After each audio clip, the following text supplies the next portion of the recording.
Hello viewers, আসসালামু আলাইকুম। জি, আপনারা ডিসপ্লে লেখা দেখতে পাচ্ছেন বিকাশ থেকে নগদে টাকা পাঠান। তো খুব সহজেই এখন বিকাশ থেকে নগদে টাকা পাঠাতে পারবেন বা নগদ থেকে বিকাশে টাকা পাঠাতে পারবেন। আরও কি মাধ্যম আছে আমি সবগুলো দেখাবো। তো চলুন আমরা চলে যাই ভিডিওতে। প্রথমে আপনার বিকাশ অ্যাপসে ঢুকবেন। আচ্ছা, আমি বিকাশ অ্যাপসে ঢুকলাম। ঢোকার পর স্টেপ বাই স্টেপ দেখবেন এরকম ফিচার থাকবে এবং আপনার নিচ দিকে চলে যাবেন। হ্যাঁ, নিচ দিকে চলে গেলে দেখবেন যে মোর সার্ভিস লেখা আছে। এই মোর সার্ভিসে এখানে আসার পর তারপর এদিকে বাম দিকে স্ক্রল করে মানে ডান দিকে যাবেন। স্ক্রল করে দেখবেন লেখা আছে এনপিএসবি। এই এনপিএসবিতে একটা ক্লিক করবেন। ক্লিক করার পর আপনার প্রথমে বেনিফিশিয়ারি সেট করে নিতে হবে। ঠিক আছে? তো দেখেন লেখা আছে বেনিফিশিয়ারি ম্যানেজমেন্ট। এখানে একটা ক্লিক করবেন। ক্লিক করার পর এখানে মানে কি অ্যাড করা আছে সবগুলো দেয়া আছে। আমার অলরেডি অ্যাড করা আছে। আপনি এখানে অ্যাডে ক্লিক করলেন। এমএফএস না ব্যাংক কোনটা করবেন?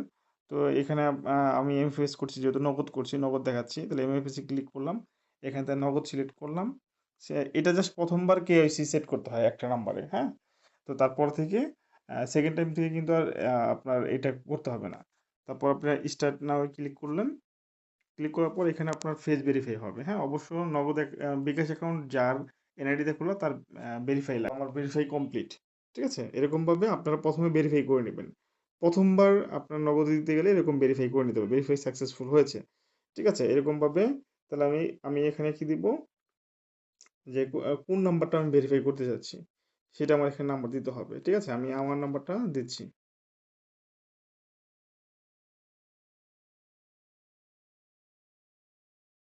আচ্ছা, এখানে টাইটেল কি নাম লিখবেন, তার নাম দিয়ে দিলেন যে কার নামে পাঠাচ্ছেন।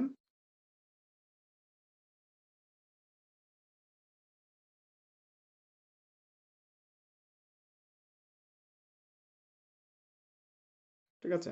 বিকাশের পিন দিয়ে দিবেন। তারপর এখানে ট্যাপ করে ধরে রাখবেন।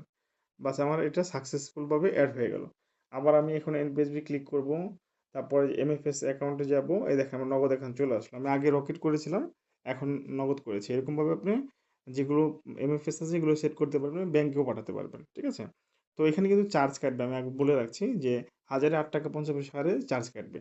আচ্ছা, আমি নগদে ক্লিক করলাম। এখানে টাকার পরিমাণ লিখলাম। সাপোজ আমি এখন আ ৳20 পাঠিয়ে দেখাচ্ছি। যেহেতু ভিডিও করছি এটা আমি আচ্ছা ৳20 এখানে দিচ্ছি আমি। ৳100 দিচ্ছি। তো একটা রেজিস্ট্রেশন মানে আছে মানে নির্দিষ্ট আছে। আচ্ছা আমরা দেখে নিই। মেবি ৳50 র নিচে করা যাবে না।